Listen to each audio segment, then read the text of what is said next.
Hello everybody, my self doctor Kuldeep Kaur.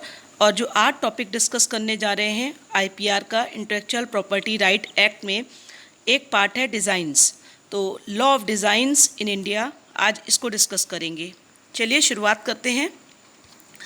सबसे पहले law of design in India, Bharat में design का कानून।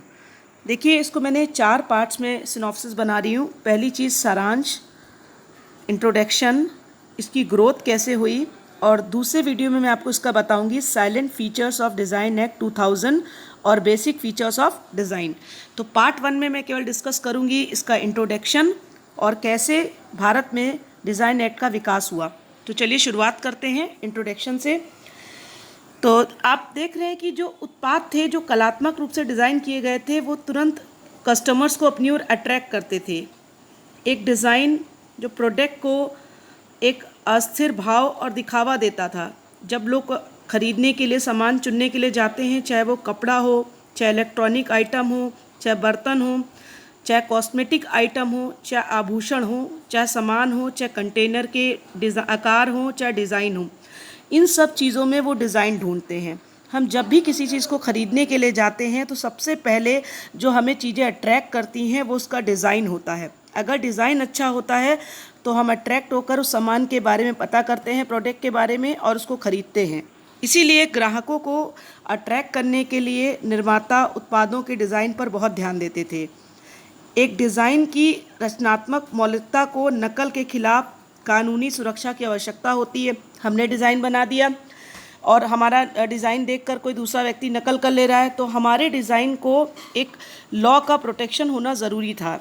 इसीलिए जो व्यक्ति मूल डिज़ाइन करता है उसका रजिस्ट्रेशन करवाए, और उसकी जो कॉपी होती है उसकी कॉपीराइट दूसरों पर रिस्ट्रिक्टेड होती है, प्रतिबंधित होती है। अगर कोई हमारे डिज़ाइन की नकल करेगा तो ऐसा खिला करना क्या होगा, एक लॉ का वायलेशन करना माना जाएगा, क्योंकि ये हमने अपनी बुद्धि से डिज़ाइन बनाया है, अपने दिमाग से का यूज़ करते हुए बनाया है, इसीलिए इस पर लॉ बनाना आवश्यक समझा गया। तो चलिए आगे डिस्कस करें कि कैसे इसका ग्रोथ हुआ, कैसे इसका विकास हुआ, भारत में डिज़ाइन कानून का विकास कैसे हुआ। देखिए, भारत में ब्रिटिश शासन के दौरान डिज़ाइन किए गए डिज़ाइन पर पहला कानून था पेटेंट और डिज़ाइन अधिनियम 1872 था। बाद में आविष्कार और डिज़ाइन अधिनियम 18888 आया और आविष्कार और डिज़ाइन की रक्षा के लिए ये इनेक्टेड किया गया, अधिनियमित किया गया।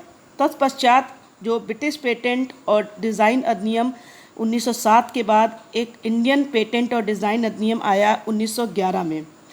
जब 1970 में एक अलग से 1970 में एक अलग से पेटेंट एक्ट बनाया गया, तो पेटेंट और डिज़ाइन अधिनियम जो 1911 जो पेटेंट से संबंधित प्रावधानों को निरस्त कर दिया गया और एक्ट का नाम डिज़ाइन अधिनियम कर दिया गया 2000 कर दिया गया, वर्ष 2000।